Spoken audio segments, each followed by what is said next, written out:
Nagalit yung mga congressman, huwag na tayong magbulahan, putang ina. Kung namatay si Marcos ngayong gabi, di sinong presidente bukas?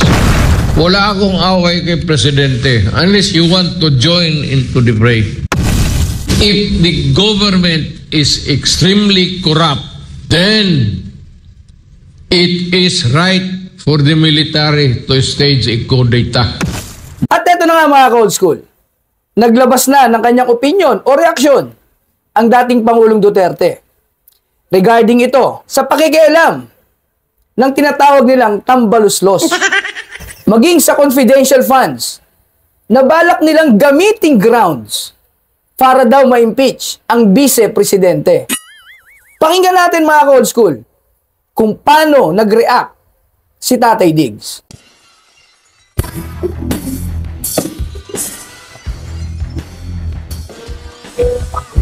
If the government is extremely corrupt and getting the money of the people, then it is right for the military to stage a coup d'etat. Totoo naman yan sinasabi ng dating Pangulo. Eh kahit naman tayo nga, extraordinary funds lang ang hinahanap natin. Sumisigaw na ang kalooban natin. Dahil ito'y pinaghirapan sa dugot pawis, hindi natin napipigilan na ang ating buwis ay kinakaltas agad bago pa tayo sumahod. Yung mga ganitong kalakaran, kahit naman tayong mga ordinaryong Pilipino, hindi natin papayagan ito. Mga bayaning pulis at sundalo. Sila nga ay tahimik at laging neutral. Pero kapag naagrabyado na ang bayan natin, hindi sila magiging bulag para tugisin ang mga pulpolitikong trapo na kumukurakot ng pondo ng mga Pilipino. At eto naman mga ka-old school, alam na rin ni Tatay Diggs kung ano ang gagawin nila sa kanyang anak. Yang impeach, inuumpisahan na nila yan. Katulad nga nung sinabi ko sa inyo, nung nakaraang kong vlog, lahat gagawin nila para pabagsakin ang Duterte. Para sila ang manalo sa susunod na pangpanguluhang eleksyon. All politics. All politics. Hawak ni Romualdez yung Congress ngayon. Na if the congressman will follow the speaker, go ahead. Impeach the vice president.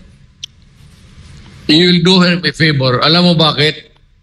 Kung gawain ninyo yan, pag takbo mo, kung tumakbo si Inday, baski walang partido, mapresidente din eh. Correct!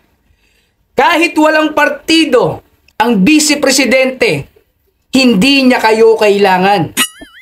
Dahil nagpapanalo naman sa isang kandidato na may maayos, marangal na hangad para sa pag-unlad ng bayan, nakikita naming mga ordinaryong Pilipino.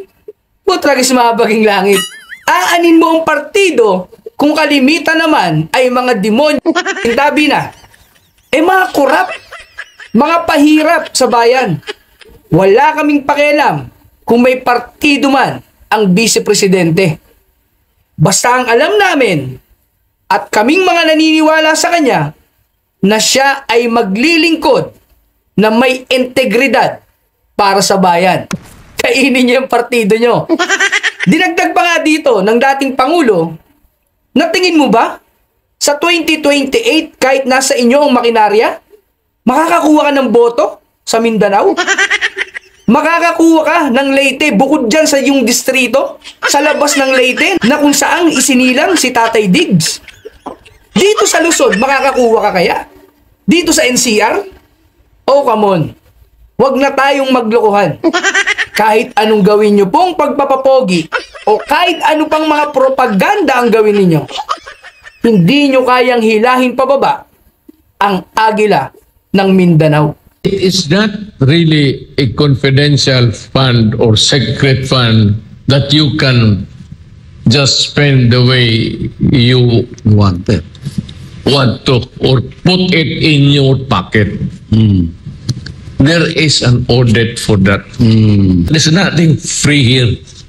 Binabantayan yan. There is an audit for that. Ganito yan eh. Inday has to know also. Kailangan may at least may baseline siya doon kung ano ang nangyayari sa hulo. Kailangan niya updated yung utak niya. And the president does not does not share my security knowledge doon sa iba. Not even to the vice president. Alam mo bakit? Just imagine, God forbid, wag naman sana, kung namatay si Marcos ngayong gabi. Di sinong presidente bukas? Di si Inday. Tapos, bukas pa siya magkapa kung ano ang nangyayari sa bayan. Yan ang kanasabi mo. Good that Mr. Marcos gave that job also kasi yung LCAC is closely related dyan sa education. So napakalinaw mga old school. Ulitin ko hindi na po kinuha ni VP Inday Sara Duterte yung kanyang confidential fund. Hindi niya na po inapil yan. Pero ang gagawin po nilang pang-impeach ay yung 11 days kung paano nagastos ang 125 million daw. Sisihin yung Pangulo. Dahil prerogative ng Pangulo na tulungan niya ang kanyang vice-presidente na inappoint niya bilang co-chairman lang naman po ng NTF-ELCAC. Alam naman natin kung ano ang trabaho at sino ang sinusuyod ng NTF-ELCAC. At ano ang ginagawa ng NTF-ELCAC? Tinutulungan ang ating mga kapwa Pilipino na nasa liblib na lugar na hindi masyadong naaabot ng gobyerno. Ngayon, yan ang ayaw ng maiingay sa Kongreso maging ang virus ng Senado. So kung tayo'y naglolokohan at nakikinig na tayo dito katulad ng liderato ng Kongreso, pasintabi na po, ano pa mangyayari sa atin?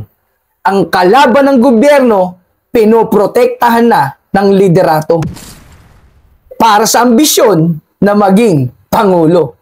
Panggulo, pwede ka pa. Naglabato ka sa manok to.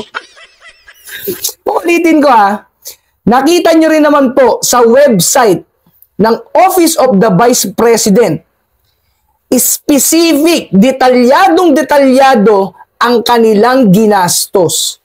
At yang ginamit sa confidential funds noong nagbigay ng 125 million ang Pangulo sa pangalawang Pangulo, na isubmit na po yan sa Pangulo, sa COA, sa Senate at sa House. Kasi intrusion, yung pasok ng mga komunista, enemies of the state. Kita mo yung Congress na pasukan ng itong mga legal France na sila France. Kita mo? How can you imagine mga those who want to destroy this country nakapasok doon sa Congress because of that party list. Pero sabi ko yung Rotten Congress, it was just a sweeping statement actually.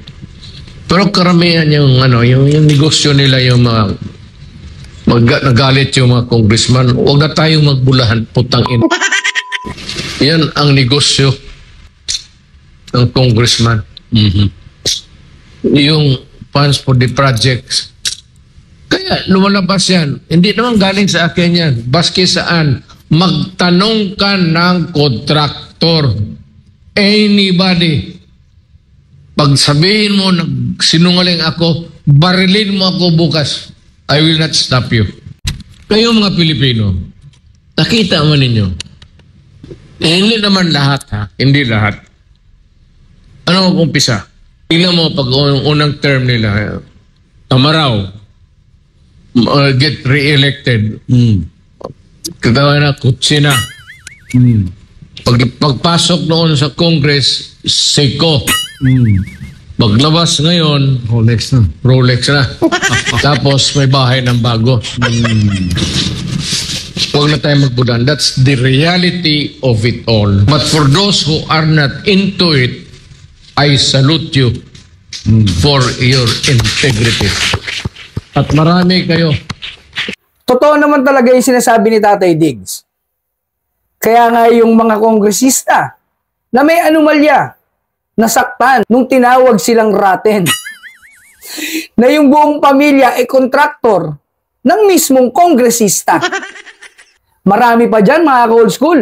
Meron nga dyan, pumuti na ang buhok, lumobo na ang tiyan, na wala namang negosyo dati, walang trabaho, pero ngayon, bilyonaryo. Maging ang mga pamilya nila, guminhawa sa buhay.